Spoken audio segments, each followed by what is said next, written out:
Better than those living entities who can perceive sound are those who can distinguish between one form and another. Better than them are those who have developed upper and lower sets of teeth. And better still are those who have many legs. Better than them are the quadrupeds. And better still are the human beings. Purport by Śrīla Prabhupāda. It is said that certain birds, such as crows, can distinguish one form from another.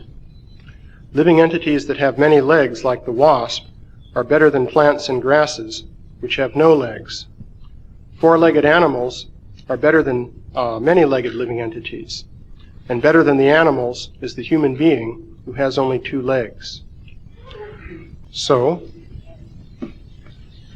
in this verse, we have a portion of a description of the different categories of living beings based on their bodily form.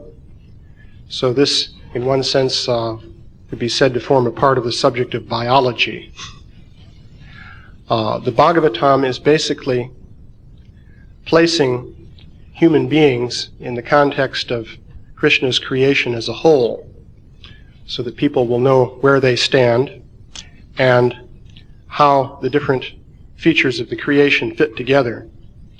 Human beings always want to understand their relationship with the total reality in which they exist. So this section here is describing the different classifications of living organisms, and then it turns to human beings and classifies human beings in different categories, one better than the other, ending finally with the human beings who execute pure devotional service without expectation of reward. So, this classification is to some extent based on consciousness. At least when it comes to the human beings, most of the distinctions are based on the state of consciousness of the particular living being. And we also have anatomical distinctions. This system more or less agrees with, of course, common sense and what the biologists have to say.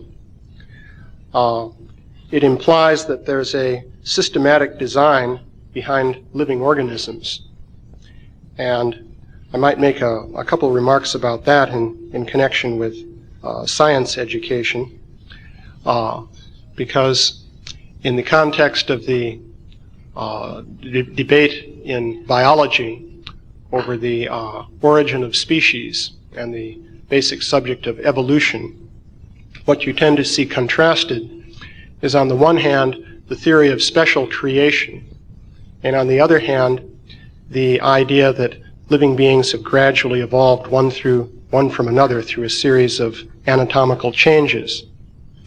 So, the term special creation means that God created each living entity individually as a special act.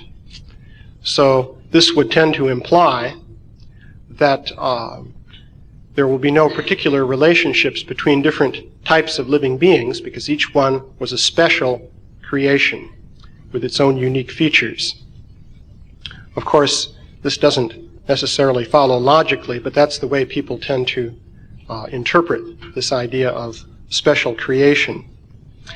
And so one argument against special creation is based on showing that there are various relationships between living organisms, which could be perhaps explained better in terms of a gradual evolutionary process. So an example would be the toes of a horse. So there's a basic mammalian body plan. This, of course, refers to the quadrupeds mentioned in this verse. Well, a basic, not only mammalian, but a basic body plan for the vertebrates, the animals with backbones. And that is that they have 4 limbs, and each limb has 5 digits, 5 fingers. So, now if you look at horses, you find that each limb ends with one finger, which is this one actually. Now the interesting thing is that there appear to be vestigial bones of the other toes along the side of the main bone of a horse's hoof. So basically it's walking on its finger, and the other fingers have been reduced in size, so they're just under the skin, and they're not functional. So this is taken as a proof of evolution, because the idea is that, well, originally you had an animal that was walking around on its 5-fingered hands. And of course, if you've ever seen an opossum, those are interesting creatures. They walk in what is called a plantigrade fashion, on 5-fingered hands, just plump, plump, plump like that. So they're considered to be very primitive creatures also. So the idea is that in the case of the horse, gradually over millions of years, the digits on the side shrank, reduced in size, the main finger became more and more developed, and the fingernail turned into a hoof, and so on. And so you have the horse as we have it today. And then the proof of this is that sometimes there's a mutation in which a horse develops actual extra toes that grow out on the sides. This happens from time to time. And the argument would be, well, some of the genetic material defining these extra toes is still there in the DNA of the horse, but normally it's not manifest. But occasionally a mutation occurs which causes that DNA again to be put into operation. And so you get those extra toes. So surely this proves evolution. This is the idea. Whereas the theory of special creation would say that, well, horses were created by God in one act of creation, and they have toes, single-toed feet and so on with hooves, and opossums were created in another act of creation, and so forth. So actually, one can point out, though, that all of the living organisms were created systematically according to a plan, which applies to all of them. So therefore, they all are tied together. Just as we see here, there are categories of relationships between different classes of living organisms. For example, having to do with the number of legs and so on is mentioned in this verse.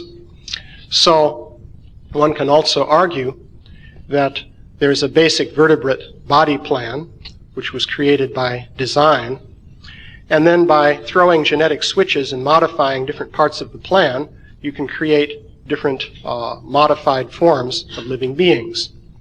So in particular, you can throw a genetic switch which reduces the toes on the side of the horse's leg.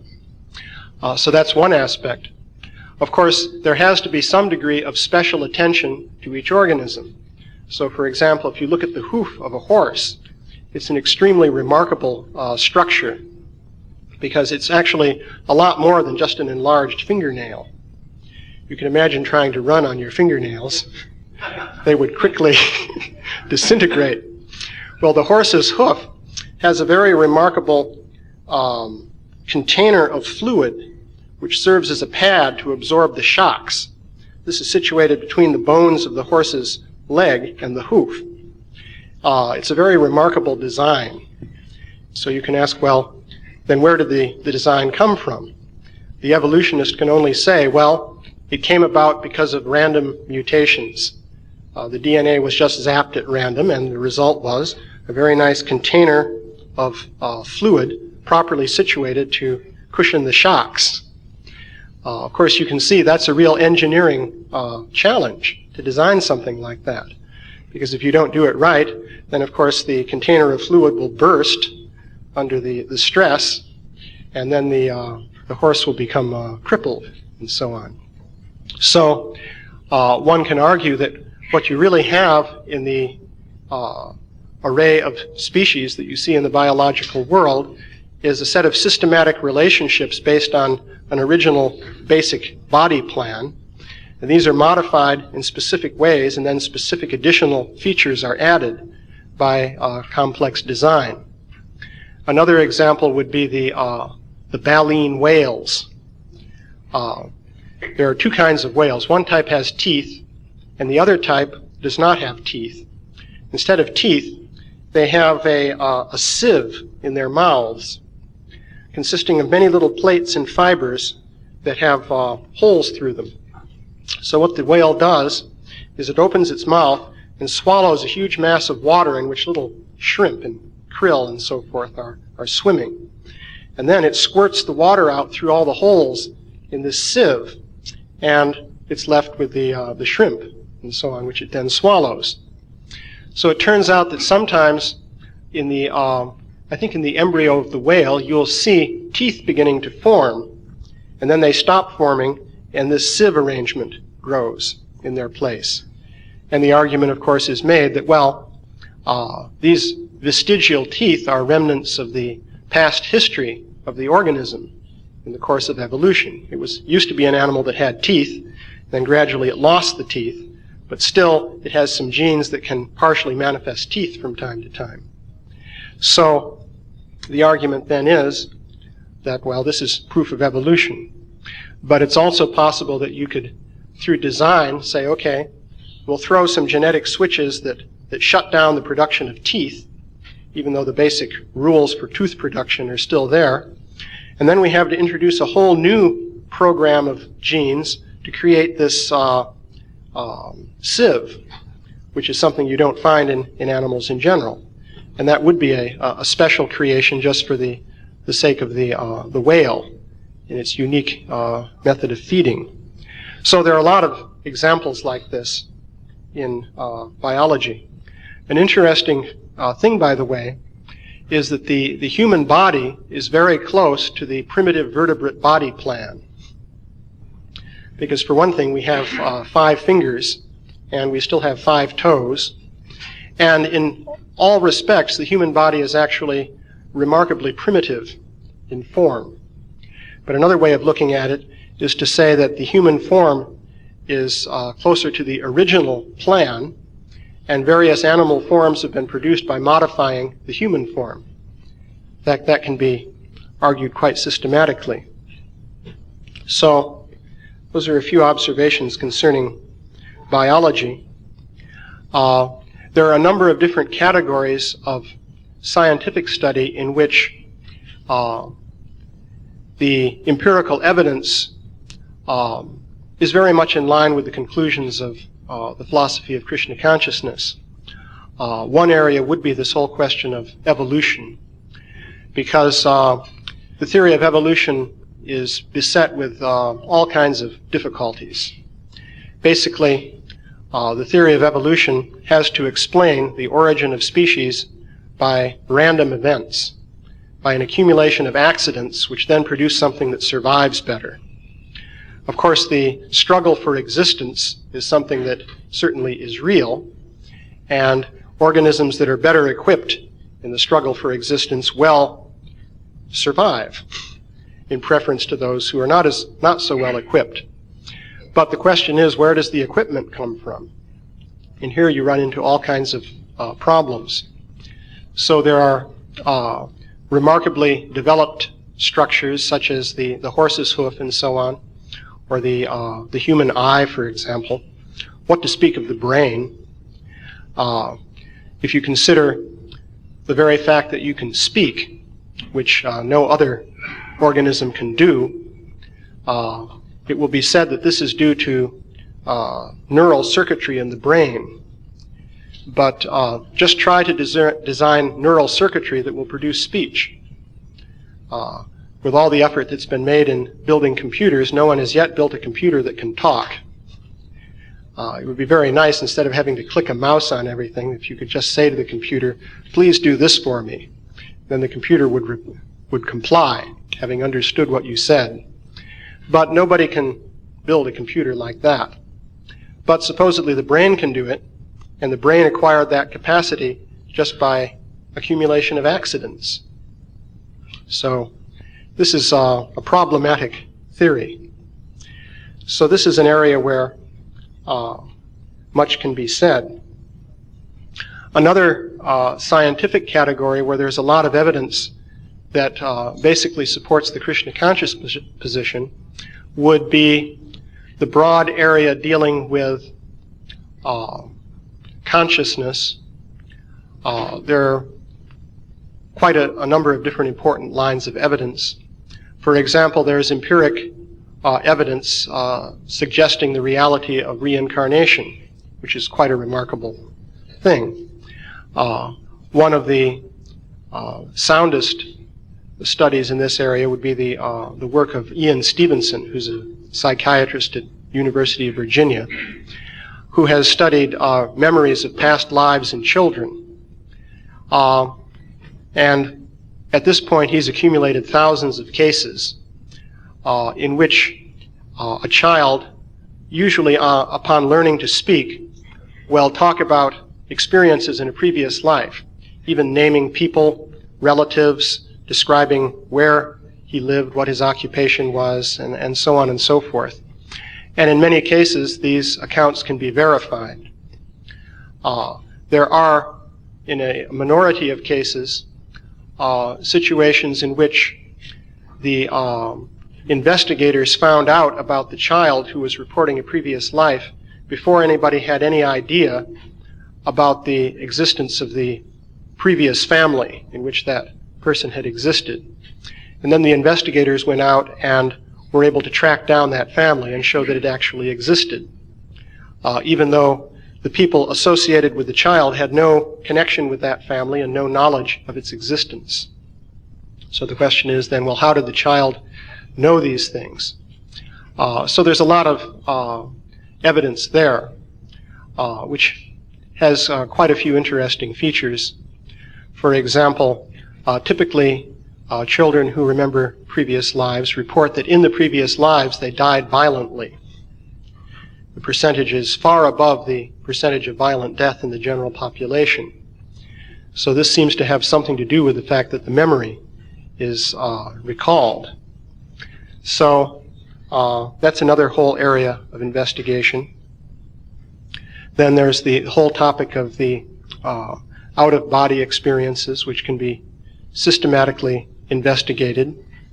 There's evidence that has some empirical weight in support of the reality of the subtle body, because there are cases, many cases in fact, where a person has an experience of going out of their body and they witness different things that were happening while their physical body was supposedly completely incapacitated. For example, the person may have been suffering from a heart attack in which blood flow to the brain had stopped and the brain cannot function according to medical science under those conditions. But they proceeded to witness what the doctors were doing and were able to recall very specific procedures which the doctors carried out in their particular case, which may not be carried out in some other case, depending on the circumstances. So this is a whole category of evidence. So there are many different categories of empirical evidence that do tend to correlate with basic ideas in Krishna consciousness. I could go on and describe some more of these things, but are there any questions or comments? Murli Bhattaka? Something like this extensive research that's been done on reincarnation, that's like memory.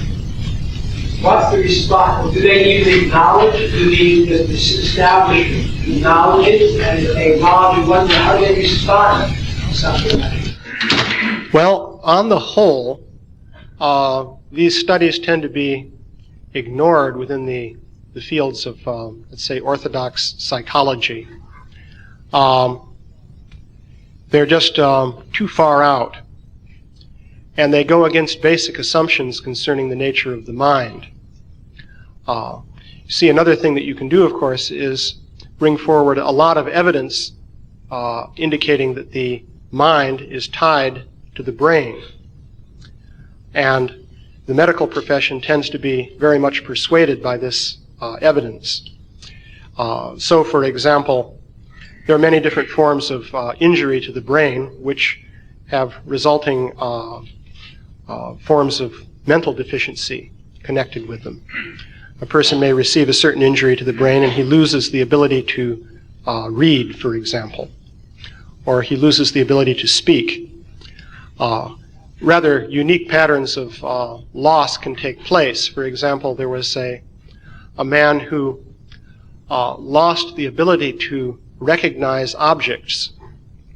This was a very curious thing because he could still see and he could draw things. If you showed him a pair of scissors and asked him to make a drawing of it, he could make a reasonable drawing of the pair of scissors.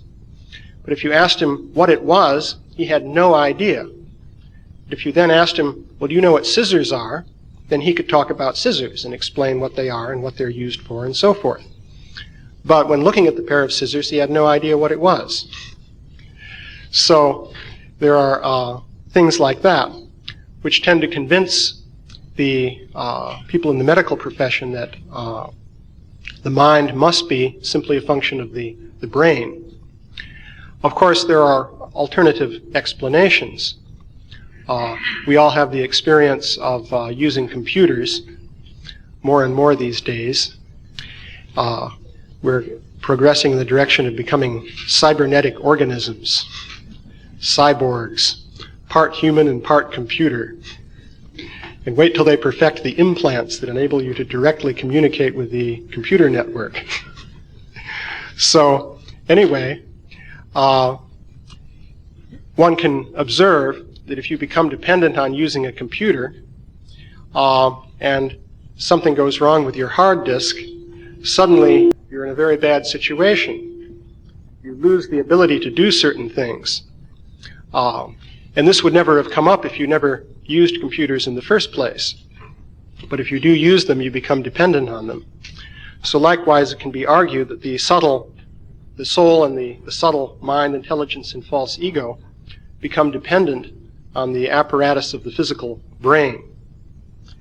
But this is still a rather radical idea for the established scientists. So they pretty much ignore the evidence of reincarnation and so forth.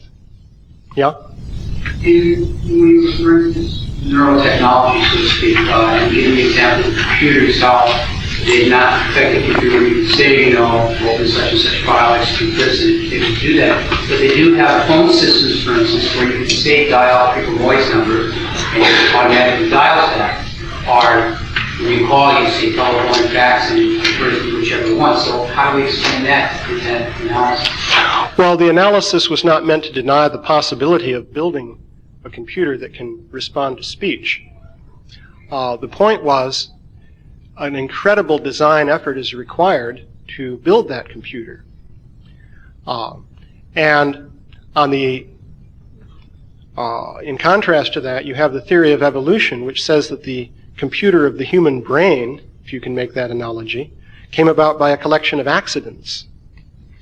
Now try to design the speech recognition computer by zapping the circuit boards at random.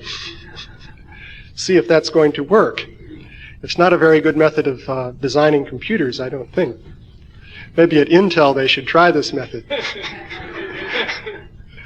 But, yeah, so it's certainly conceivable. After all, whatever the brain does with speech, it presumably does it in a mechanical way.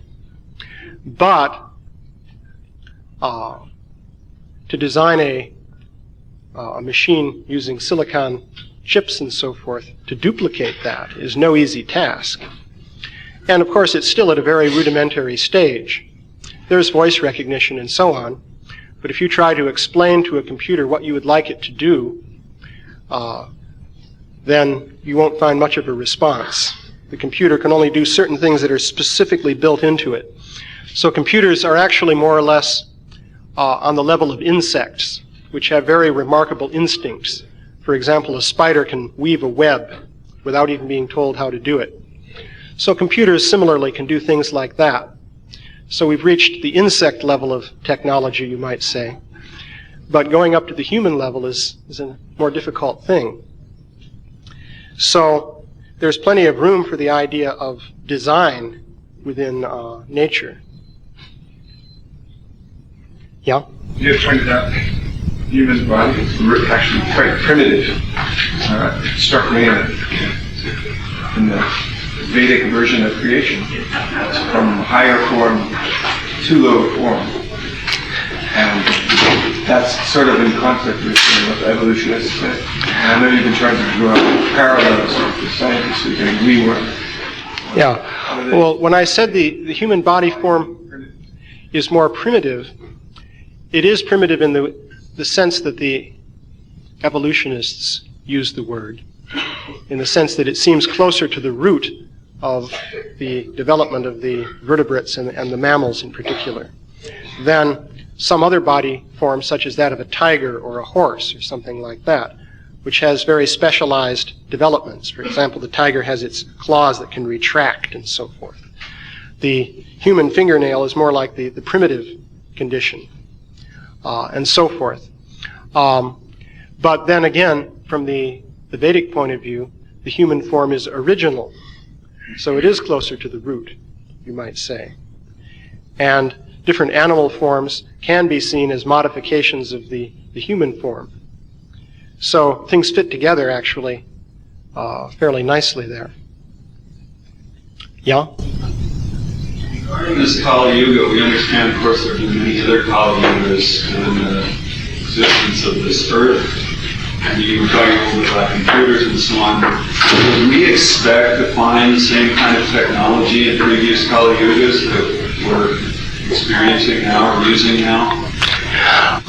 Yeah, the question is, would we expect to find the same technology we have now in previous Kali Yugas? That's not completely clear to me, and there are some statements in the Bhagavatam that seem to directly go against that. For example, there's the story of Prithu Maharaj. Now, he lived in, let's see, I think in the Chakshusha Manvantar period. One could check that. But that's the 6th Manvantar in this day of Brahma. And it is said that before the time of Prithu, people did not live in cities. There was no organized trade, and so forth, which makes you wonder, of course, what kind of kingdom Prithu's father Vena was actually ruling. But in any case, Prithu seems to stand at the origin of agriculture and settled city life and so forth, according to the Bhagavatam, and also accounts in other Puranas. So, but many Kali Yugas took place before that. So you can ask, well, did those Kali Yugas involve the equivalent of modern cities with big skyscraper buildings and so forth? Of course, another obvious point is that we don't seem to see remnants of those skyscraper buildings in the strata of the earth. So that poses a problem. But I don't think there's any reason to think that they necessarily did exist. Previous Kali Yugas could have been different than this one. Yeah?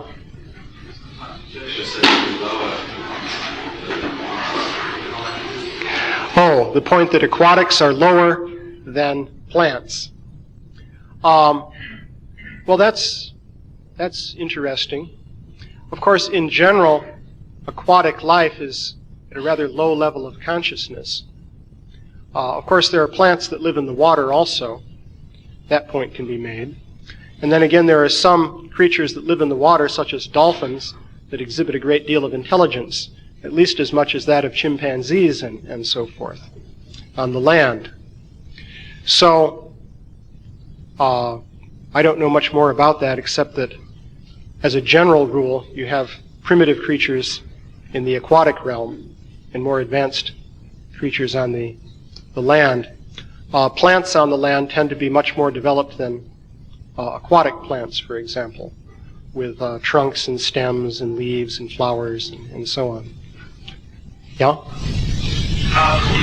You seem to be making a case for evolution, that is, that the original form is for an absolute empirical evidence, that the original form looks more like us, and that the various other animal forms are derivations of this basic model.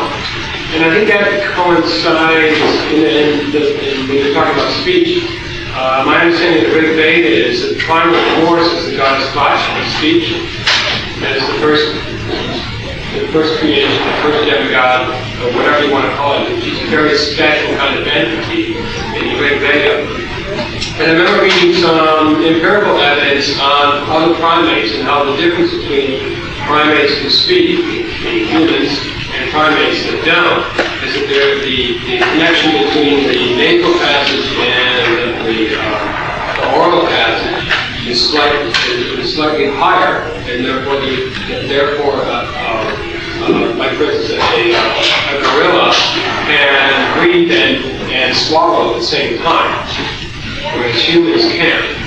And the difference is, maybe really Radical is an exception. Breathe and swallow these hands out.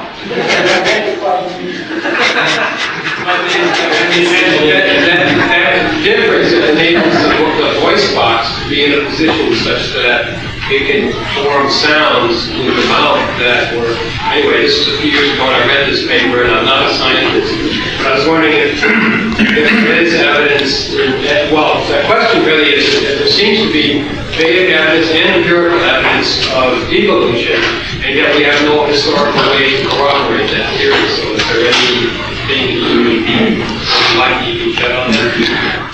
Well, of course, nobody really knows much about the origin of language. Of course, the archaeologists and paleontologists aren't in a very good position to investigate that, because apart from a few bones in the neck, which may be preserved in various fossils, there's no evidence whatsoever concerning ancient speech. So one can only speculate. But it is curious that so-called primitive languages in many cases tend to have very elaborate grammatical systems. And I'd like to eventually hear a little bit more about that from the linguists to see whether that is just a folk saying that would be repudiated if you really studied it carefully, or whether it's really true that primitive languages tend to be highly developed in grammatical structure and so on. Of course, Sanskrit is an example. Sanskrit is supposedly a very ancient language, and even today, as I understand, in the study of Indo-European languages, Sanskrit is really the basis for the whole study. Even though they try to bring in other things like Hittite in order to dethrone Sanskrit from its position, still, it doesn't work. But Sanskrit, and especially Vedic Sanskrit, which is the older form, has an incredible grammar, much more complex than that of these modern latter-day languages, English. So how is that? And I've read in general that, just like Eskimo, which is a primitive language, tends to have very complex grammatical rules. And what do they need that if they're just spearing seals up there in the Arctic? So that's a curious thing. One visualizes a model in which Vach comes down and imprints the faculty of speech on the human being in a more advanced form than what you have now, and gradually it deteriorates. So, anyway, yeah? My husband has the actual transcript of a conversation between Professor Southers of Wesleyan University and Śrīla Siddhanta at the turn of the century. Śrīla Siddhanta was asked by Professor Southers, how can a cultured, intelligent person believe in incarnations of God, such as a fish or a horse or a tortoise? Śrīla Siddhanta's very lucid answer was that there is an evolution of the incarnations, going from Matsya Kurma Varaha all the way up through Parasuram, Ramchandra, then to Lord Krishna and Lord Chaitanya Mahaprabhu. So this further shows the very intricate higher order, given by the Supreme Consciousness. Yes, and of course we also have to consider that it's not a Darwinian evolution. but it's an evolution based on a plan, a design, in which all the different pieces relate to one another in a systematic way. So that's the thing. One thing about the word evolution, by the way, is originally evolution meant unfolding systematically. Like when a flower grows from a bud, you could call that evolution of the flower. So that was the original meaning. But it's been converted to mean something that occurs in a meaningless way by chance and just survives because it happens to work better. But that's not the original meaning. Yeah? I wonder if there's any Vedic evidence supporting the accounts of innumerable near-death experiences and out-of-body experiences that indicate that these individuals have very similar events that take place in the journey that they have between leaving the body and coming back. Do you know what I'm referring to? Well, yes. Obviously, broadly speaking, that's discussed in the Vedic literature also. Just look at what happened to Ajamil. I mean, he had an out-of-body experience, a rather interesting one, probably more memorable than most, which is why it's in the Bhagavatam, in which he met these Yamadutas, and then the Vishnu Dutas came. All this occurred while he was out of his body, and then he came back and was able to tell the tale. So, out-of-body experiences are certainly possible. Then the yogis, of course, the whole program of the yogis really is to create controlled out-of-body experiences.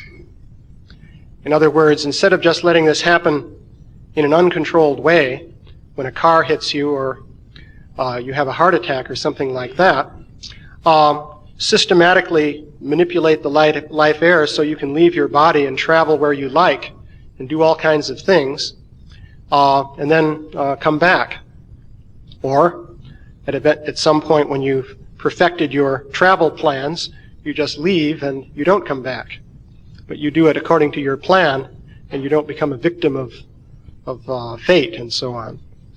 So, and then again, in Vedic literature, there's, concerning reincarnation, there's this term jati smara, which means a person who remembers his past lives. So that's there. It's recognized that sometimes people do remember.